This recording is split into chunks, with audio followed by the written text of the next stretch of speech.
Welcome back to Celebrity Radio. It's Alex Belfield here with my favourite people and some of the most talented people as well. Ed Barker's got a brand new single out. It's called When You Smile. It's terrific and he really is a huge talent. I'm delighted to welcome him on the phone now. How are you, Ed? Very well, thanks, Alex. You're really something special, and when you hear something that's well made and beautifully performed, it screams out a mile because there's a lot of rubbish about. Firstly, congratulations. You've got a real talent.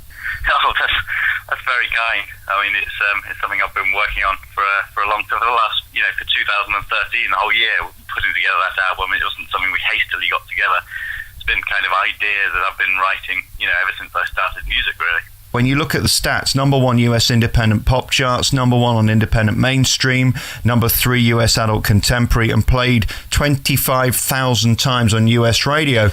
They're not stupid over there. I mean, you could argue, though, they've got more radio stations that are better programmed to get people like you on. I mean, it'd be very hard to get on a radio station in this country because everybody's playing the same 4 records. Yeah, I guess so. I don't know much about the kind of differences and the nuances between the two different, industries in terms of radio play and all that. And I, genuinely, you don't believe as an artist, as a composer, or certainly as a saxophonist, you don't really believe that you're producing you don't produce it with, kind of making a hit in mind or getting a certain amount of radio play in mind.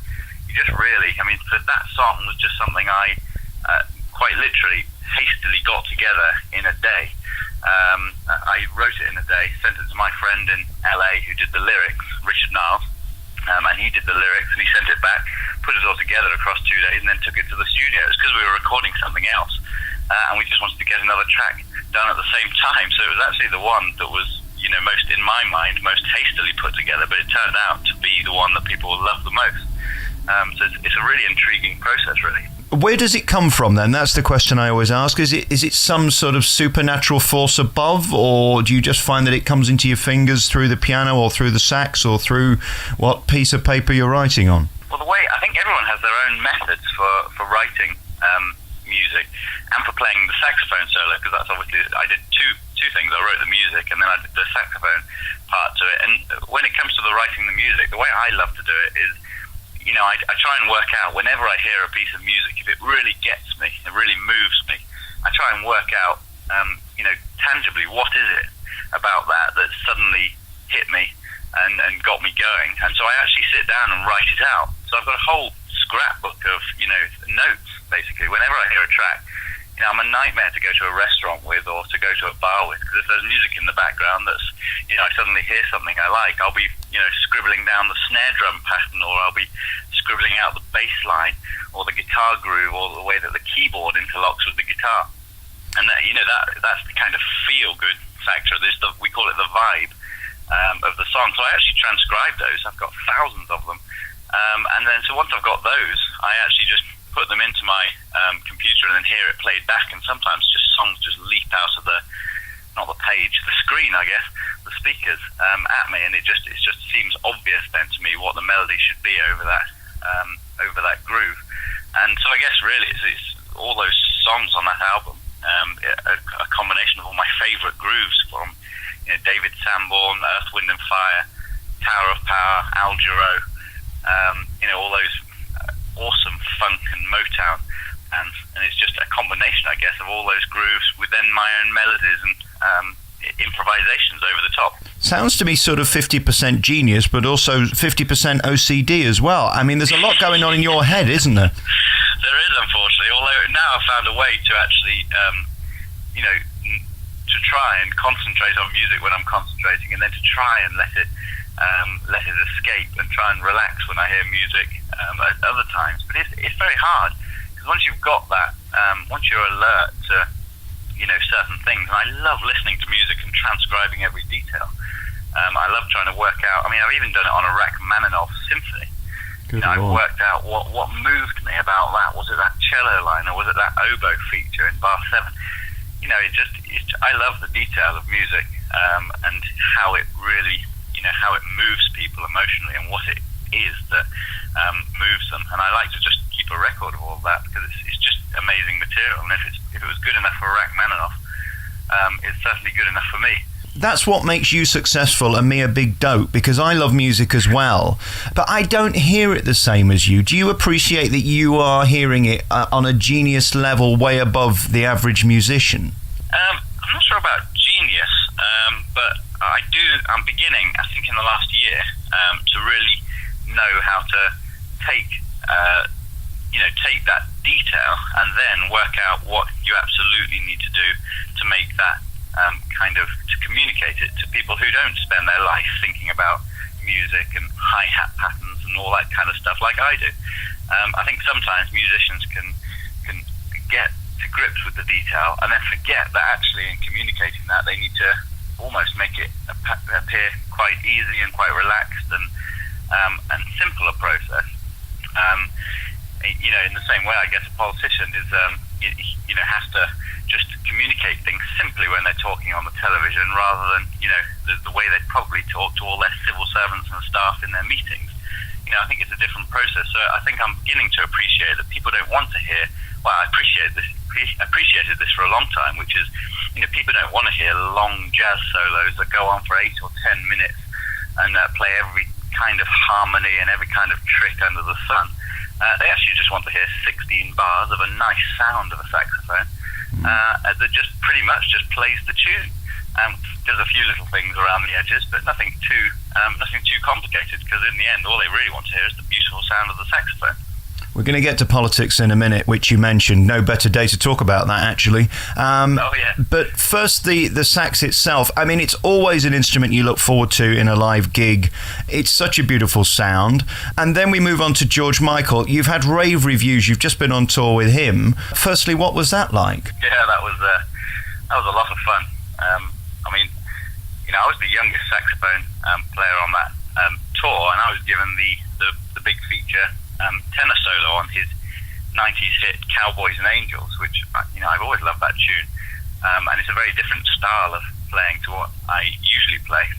It's a kind of more traditional sounding saxophone solo, and it was just amazing. I mean, the kind of going to the venues like Wembley Stadium and all over the country, Royal Albert Hall, playing to thousands of people each night. It just took that kind of intensity, and it just raised the stakes a little bit on what I was doing at the time. And it was just great fun. He's just such a lovely guy, and really a true professional.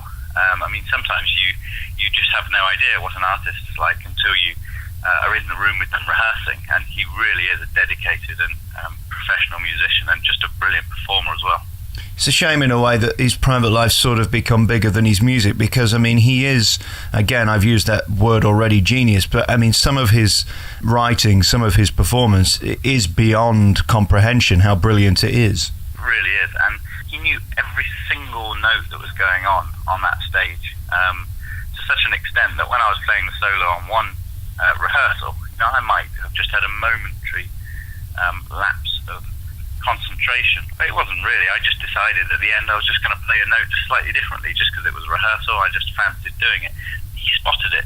He didn't, it wasn't like it just goes on and he glosses over it and doesn't pay attention to the details. He absolutely knew that I played the penultimate note slightly longer than usual. He didn't have a problem with it. He just wanted a discussion about it, right. Just to see why I'd done that. And I think that, for me, that was just, that's the perfect artist at the top of his game, who can spot all those different musical details, and then when it comes to the actual performance in the evening, I guess the musical detail has been taken care of by him and by his team in rehearsals, and then it's about the audience and about the performance and the show, which is about a lot more than just the music. It's about the lyrics and what he says, and in between tracks, the programming and the lights and the way he dances and interacts with the crowd. So if you're extending that note, is that creative brilliance, or is that you taking liberties with his music? Well, it could be both. He didn't even say it was wrong. He just wanted a discussion about it. He just wanted to make me aware that he'd noticed it, and he wanted to just I guess alert me to the problems if I did it in terms of his next note, or he wanted to, he just wanted a discussion about it. In the end, I think we went for a halfway, because I guess like any good artist, he wants to learn from the musicians around him, just as we were learning so much from him. He wanted to relax me and free me up to play the solo and interpret it in the way I wanted to.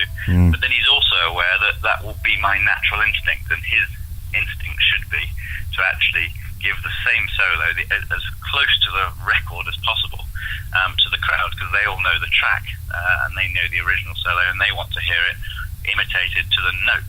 So he has to be very alert on their behalf, and he knows that musicians always want to play around and be a bit more inventive. Well, I certainly do anyway.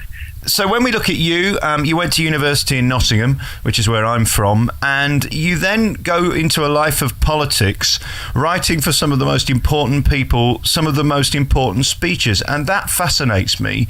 How did you get interested in that? Because it's such a fascinating job, isn't it, that you're putting the words into the most powerful people's mouths in Britain? Yeah, I think the reason I got into it was because when I was at university studying law, you spend a lot of time reading the judgments of the law lords, which is now called the Supreme Court, of course. And you read these judgments, and you realise that they're always constrained. They always have to interpret the laws as set down in Parliament. And sometimes, a lot of law is actually made by judges interpreting the law that's set by Parliament. But at certain points, they can't interpret too far, or in certain factual scenarios, because they have to just be indebted to Parliament, and they have to kind of steer them in the right direction and make sure they make law to cover certain situations. So I was immediately, through studying law, interested in where that law came from and how these politicians operated and how the whole machinery of government worked. And so I guess in the second year of university, I just started getting interested in it. But it was never I was never interested enough in terms of a party to be actually, working for a party. I didn't ever want to do the student politics thing, because, frankly, I was more interested in playing the saxophone when I was there. But I was just intrigued by the whole process, and just knew that I'd at least like to spend a bit of time checking out the House of Commons and how it all works, really, because I just think it's so important and has an impact on, everyone's lives. However much we like to hate politicians and the political process, they're still there, and they still have such a huge impact on everything we do. So I just wanted to learn a bit more about it. I always laugh when I used to do phone-ins and people say, "Oh, I'm not political. I say, well, of course you are. If you use the NHS, you're political. If you've got a child that goes to school, you're political. You can't avoid it, can you?" No, that's right. And, I think politicians get a really bad press, but I'd say most of the guys that and ladies that I met in the House of Commons were just honourable people, just doing a hard day's job. I think sometimes, because they're politicians and because they're standing for public office themselves, people assume that they should be working 24 hours a day, 365 days a year, and not sleeping. But that's just it's an impossible thing for us to expect. They're just people doing a hard day's work, trying their best. That's the sort of people that I met for most of my time in Parliament, whether it was in the coffee bar in the House of Commons, whether it was watching them in select committees or in debates, or even seeing them in the gym. I've done yoga with Jack Straw before. Yoga with Jack Straw. Now talk me through that one. Now there's an interesting image. It was great. He's yoga is something I've done a couple of times, and he was there working as hard as the rest of us, finding it as hard as I was, and then it's quite funny seeing him there, and then reading his speeches and seeing everything he's up to at the same time. It's just quite a bizarre thing, really. But it's a fascinating place, and I learned so much from it.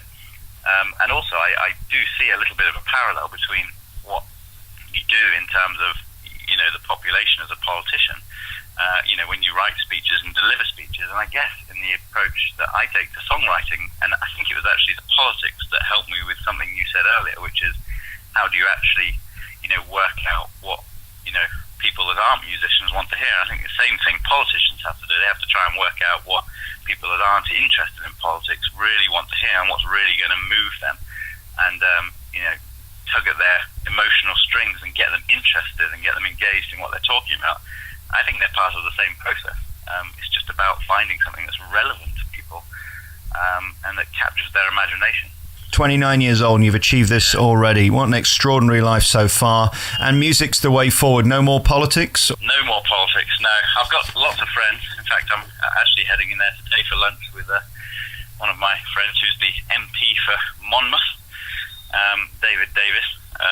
But I learned so much from that place. But my real passion always has been writing music and playing music, and of course the saxophone. So I'm going to see where that journey takes me next. Well, you've certainly got a gift and you're very blessed. Your saxophone certainly comes alive when you play it, and enough politics, I think we can all have enough of that. But we never have enough of the saxophone. His new single, When You Smile, you can hear it actually on YouTube. It's there for you, and you can go to his website as well. Just put in Ed Barker Jazz and you'll find it, or edbarker.co.uk, and the single is When You Smile. The new album is out in September. Really nice to talk to you, Ed. Thanks very much for having me on the show.